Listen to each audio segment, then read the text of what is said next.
Do you love New Year's Eve? Do you hate New Year's Eve? Do you feel indifferent to New Year's Eve? However you feel, I hope you have a wonderful New Year.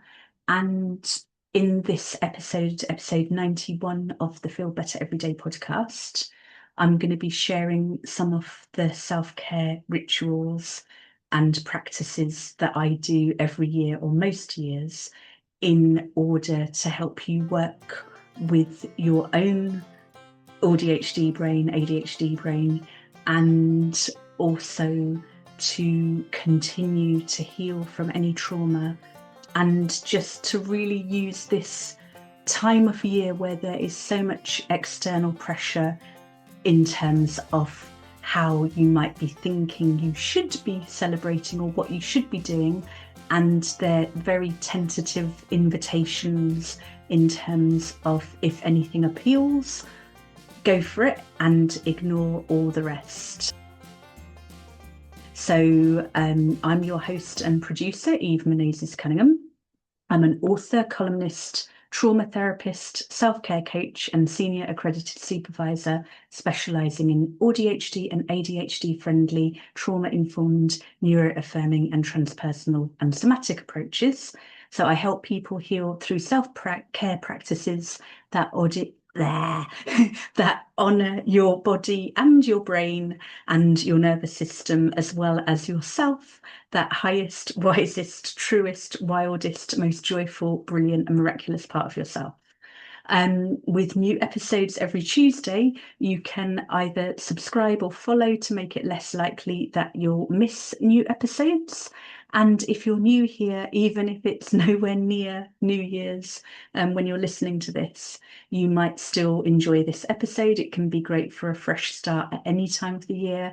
The PDA don't tell me when to celebrate New Year. I can redesign my life anytime I choose, but you might also enjoy some of the older episodes and access deeper dives with the Soul to Soul Circle, access free resources and more information at the feelbettereverydaypodcast.com. As you listen to today's episode or watch today's episode, ask yourself what appeals. Just check in with yourself. Notice how you feel. Do any of the ideas make your heart sing? Do any of them feel really heavy, too much pressure? Don't have to do anything. You can completely ignore the new year. It is just another day, and it can be a wonderful time to reset, to remind ourselves of all the choices we have in terms of doing things differently. As always, it's aimed especially for trauma survivors and people with ADHD or ADHD brains. And I'll be going through the Feel, Love, Heal framework that I developed in order to share these ideas. So we have different levels of bandwidth at different times. And have I forgotten to record? Nope, I haven't forgotten to record. I had forgotten that it's not a touch screen. So with different levels of bandwidth, sometimes we might be very able to do the things that we know are going to help us feel better, the feel part. It might be reaching out to someone, it might be some form of movement, it might be anything at all that helps you regulate that kind of lowercase self-care. Other times you just have to accept where you are because bandwidth is too low. Other times that love part, the acceptance, the support, the self-love, it can feel more challenging than the feel part. It can be harder to accept ourselves exactly as we are, to love ourselves exactly as we are. So in those cases, the more regulatory things can be easier. And the heal part, the more collective self-care, the co-regulation. So whether that's you offering space, holding space for others, and just as important is you accepting the space that others hold for you, finding spaces where others can hold you because you deserve holding. And that might be something that you want to build more into your life. Perhaps you're very much about giving and you find it harder to receive. So as we move into the feel part of the Feel, Love, Heal framework this week, We're looking initially around any PDA you may feel around New Year's resolutions, that pathological demand avoidance, or persistent drive for autonomy. Because let's face it, if you are neurodivergent and if you were conditioned out of knowing what you knew was right for you from even potentially pre-verbal, it would have manifested as pathological demand avoidance, doing the opposite of what people wanted you to do. But it's that part of you that can't be tamed, and honoring that, recognizing you can do resolutions your way. You don't have to do them at all, but you might want to think about something that is going to help you live a life that is more fulfilling, more meaningful, more joyful, and that enables you to thrive. So just be curious around that. You might want to do something I do each year, again, in terms of making a note of the lessons and blessings from 2025. Lessons might have been really painful, things that occurred, things that you survived, things that you might still be dealing with, challenges that you're still facing, but being open to what might be trying to emerge at a soul level with even the most challenging of situations, whether that's around setting boundaries or asking for help or whatever it might be. If you're able to think in those terms, it's not going to make the challenges go away, but it can make it a bit easier to bear. Just asking how you can learn from each problem, how it might be trying to help you. And I realize that it's one of those really frustrating things to hear, and it can be very helpful to reframe things that we struggle with in this way. Blessings, again, it might be that with hindsight, you see some of the challenges turned into blessings, or it might be things that were utterly joyful and you can immediately, but it can just be a lovely way. I have the Milibuicus Mondays newsletter, which helps you create and sustain a gratitude practice that hopefully honors your whole self, your whole nervous system. It's not all about love and light. It's also acknowledging the times, not only when you're in ventral vagal, when you're in purr, when life is good, when you feel connected, when you feel safe, when you feel happy, but it's also about the things that move you out of that into sympathetic survival, into that hiss, or even dorsal vagal, that freeze.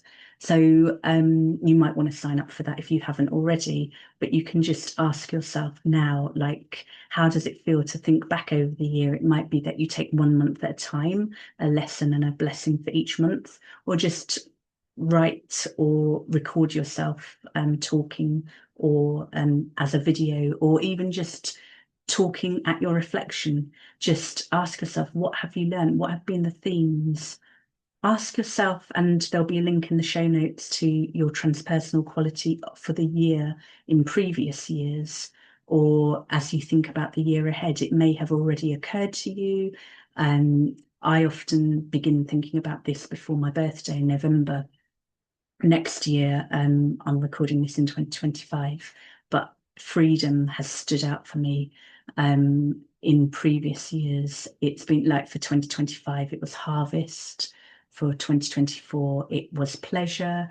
For 2023, it was ease. I've had joy, I've had love, I've had all sorts of different words. I've been using this. Assagioli, who created psychosynthesis, he used to have what he called evocative words dotted around on index cards in his home. And I loved when I went to his house that had been turned into a museum, seeing his handwriting and in Italian patience and serenity, because everything I'd read about him, I assumed that those qualities came naturally to him, and they very much did not. He had to focus on what he wanted to bring more of into his life. And he did that by writing it down and looking at it on a regular basis. We now have so many tools. We can create vision boards, we can create mood boxes, we can create a beautiful wallpaper for our phone and have it kind of in your face on a regular basis.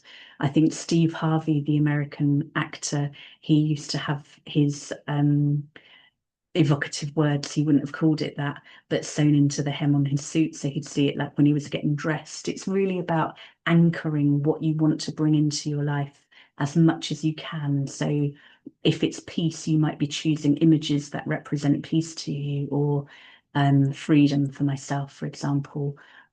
Have fun with it, be creative with it, share it. I'd love to hear whether you want to comment or whether you want to email eve@selfcarecoaching.net. And again, show notes will have links to previous suggestions. Something I love to do each year before New Year's and also before my birthday, but I noticed more resistance this year because I was away in Malta for my birthday, so I didn't do my pre-birthday deep clean, so it feels more overwhelming for New Year. But I do love a deep clean of my home. It just feels lovely to be letting go, to be releasing, and to be welcoming. And I think it's in Japan where they talk about having like bookshelves not being completely full or drawers not being completely full, always having room for new goodness to enter. And just notice how it feels. Like you might think cleaning, no way, or it might be actually that feels better than a party to me, or whatever it is. And it might be a symbolic clean. You might do one drawer, or you might like just do the kitchen counters, or you might want to do all the things, but do it in a way where you're intentionally releasing what no longer serves you. I love taking the bins out before New Year's, and there's a lovely way to open the back door before midnight and release all you're ready to release from the year that's gone. And then at midnight, just after, open the front door and consciously welcome all the good you're open to receiving. So there are some ideas that you might want to implement. And as we move into the love part, that uppercase self-care, that acceptance, that loving yourself exactly as you are, you don't need to take on anything new. You don't have to improve yourself or do a thing. You were already part of nature. You were already part of the divine. So you might want to take a moment or longer to connect with yourself as you imagine the year you're moving into, while remembering that you're already whole, complete, and you get to heal more deeply and to enjoy more. But there can be something, it's like with EFT, we start with the setup statement. And we're saying, even though whatever the issue is, I choose to soothe and support myself, or I'm okay, or traditionally, I deeply and completely love and accept myself. The more we can love and accept ourselves as we are, in EFT, they call it the psychological reversal. We lose that resistance to change. So by accepting whatever you don't like about yourself as much as you can, ironically, you allow that to dissolve. The resistance, what we resist persists. It becomes easier to make potentially healthier choices in that area of your life, choices that support what you want, but from that loving, accepting rather than punitive shaming, which of course is going to trigger a stress response. So notice what comes up for you there as you consider that. And as we move into the heal part, the collective care, think about your ideal community and ideal company. So if you are a party person, who are you looking forward to seeing tomorrow night? Who are you looking forward to spending time with on New Year's Day? Are you hosting? Are you going out? Are you staying home? Learning to drive has revolutionized my life in terms of being able to have more choice about what I do and doing all the things I love on New Year's Day, to have a taste of all the things I want to bring into my new year. So like there'll always be yoga, there'll always be ideally a sea swim unless it's too stormy, time with loved ones, time writing and reflecting and intentionally creating that kind of vision, that what I want to consciously release and invite. I like to eat something delicious and nourishing. Movement is very important, getting out in nature, just thinking ways in which you can bring a taste of all the things you want 2026 and beyond to offer you into your New Year's Day, and not in a way that overwhelms you. But if you're thinking about your ideal community and company, if that isn't already the case for you, let yourself know that you deserve it. Let yourself want it. Let yourself be open to creating it in 2026 and beyond. I'm going to be offering new live in-person monthly lunar circles. It will be my first time offering in person for a good few years. And you can email eve@selfcarecoaching.net if you're near enough Westport, County Mayo, Ireland to potentially join us. But the theme for this year, it will be around the waning half moon, where it's going to be releasing the things that get in the way of balance and harmony. So each month will have a different theme, but that will be a consistent theme throughout the year. Releasing blocks to balance and harmony, releasing blocks to freedom, releasing blocks to whatever it is you're wanting to bring more of into your life. This week in the Soul to Soul Circle, I am going to be encouraging participants to create a mood box or bag or whatever works for them. It could be a vision board, but I find the mood board, it works also with it works with additional senses, not just what we can see. You can have music, you can have taste, you can have smell, and you can have tangible like fabrics or other things you can feel, as well as connecting with the strongest feelings of whatever it is you want to create for yourself. You can join the Soul to Soul Circle for free or as a paid member. And as a member, each Wednesday, you'll receive a deeper dive into each episode. Free subscribers get journal prompts, and paid members from just €8 a month get an exclusive video or audio recording. And you might also like to sign up for my free weekly newsletter, which I mentioned earlier, Mila Buikas Mondays, where each week I share some of the things I'm grateful for as I support you in building your own gratitude practice that honours your nervous system by welcoming all the feelings and all the states of your nervous system.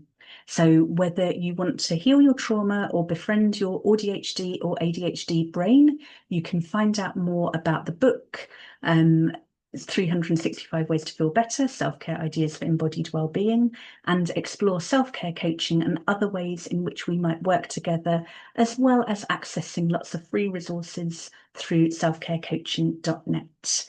Thank you so much for listening or watching. If you haven't already subscribed or reviewed, that would be delightful. The more 5-star reviews, the more shares, the more engagement I get, the more likely it is that people who are trying to heal their trauma and befriend their ADHD or AuDHD brains will be able to access this content, which I hope will be helpful. I love hearing from you. And next week, we're going to be looking at moving into the new year with neuro-affirming, trauma-sensitive yoga and meditation. I hope that you have a beautiful start to the year as you release all that you're ready to let go of. Thank you for listening or watching the Feel Better Everyday podcast. This episode, like all of them, was produced by me, your host, Eve Menez-Cunningham.